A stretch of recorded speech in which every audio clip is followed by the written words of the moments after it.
Melanie Sloan, Executive Director of the watchdog group Citizens for Responsibility and Ethics in Washington. I would disagree with Clyde. I think too much money is being spent, and I don't think American democracy is better off because of all the money spent and all the ads that are out there, especially when, if you consider, most of those ads are full of lies anyway. The groups that have very innocuous-sounding names, but nobody knows who's really behind them or who's funding those ads, those are the nastiest, most vitriolic ads with the least truth. And yet those are ads that are out there in order to sway voters. So I don't see how Americans So you don't accept the fact that this levels the playing field, as it were? Money does speak louder than words, and those with the most money are allowed to have the most words and the loudest voices. They're the ones who are controlling the television commercials that all Americans are seeing on their screens this election season, and it is a significant problem. Smaller voices, less money is all being drowned out. It's not the average citizen, though, who's sitting there supporting these elections. That's just simply not true. Very few people are actually sending in $20 contributions to members of Congress. The people who are funding these elections are,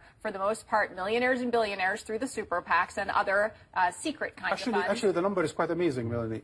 2,100 people have donated more than 2.5 million people in this country.